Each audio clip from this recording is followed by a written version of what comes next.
Welcome to Grandpa D Cooking Vlogs. My two grandsons love to have waffles for breakfast. I was thinking it would be nice if I could make their waffles healthier and more nutritious. So today, let's do waffles made of zucchini and carrots with probiotic yogurt as topping. You know, eating healthy can be delicious.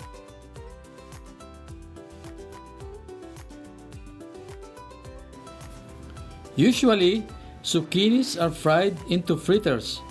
Grandpa's version will make use of waffle maker to make kid-friendly waffles with dollop of vanilla-flavored yogurt as topping instead of corn syrup.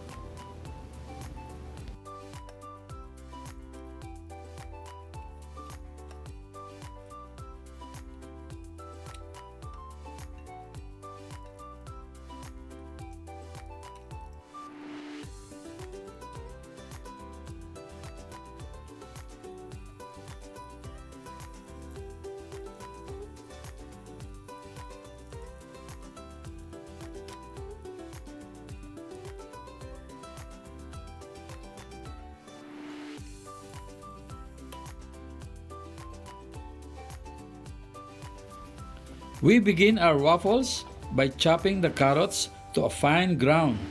I like how the carrots cheer up any dish with its bright orange colors. It is also very nutritious, tasty, and crunchy.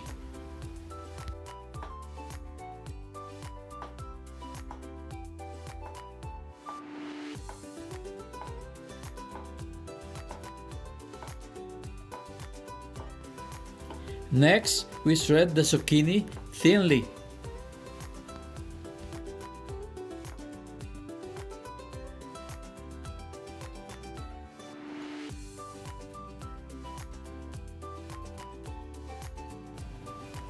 Note that zucchini contains a lot of liquid that needs to be squeezed out to keep the waffles from getting mushy.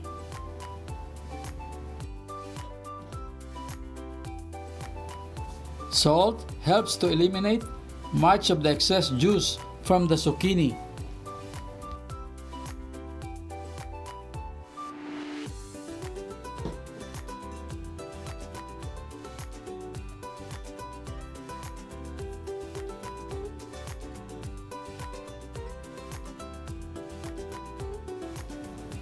You may use cloth or strainer to remove the excess liquid, but I prefer to squeeze it by hand.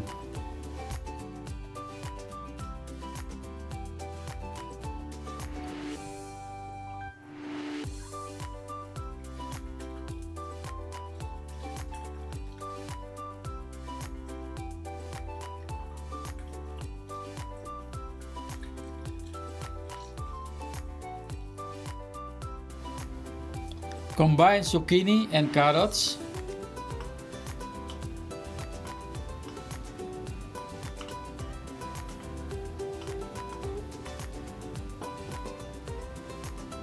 Spring onion,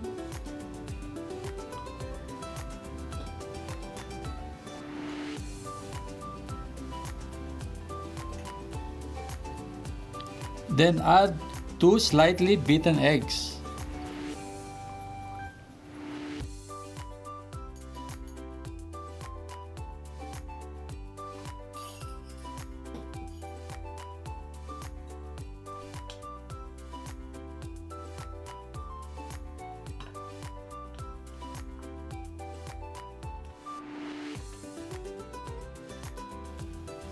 Add the mixture of flour, baking powder, salt and pepper.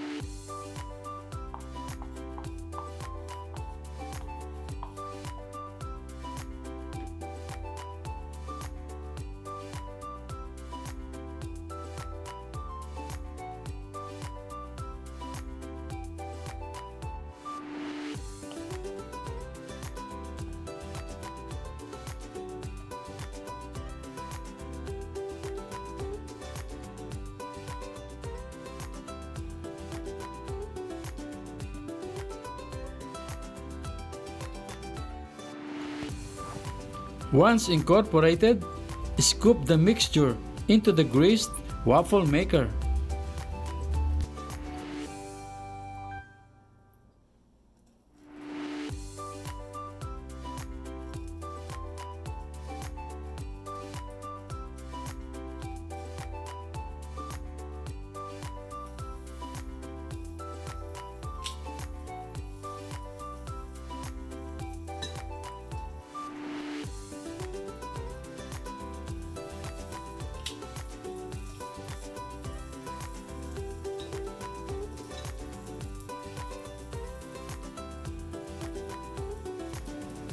Close the lid. Waffles are done when light comes on. There you go! Grandpa D's Zucchini Carrot Waffle is ready. Gutom na ba kayo? O mga apo, kain na!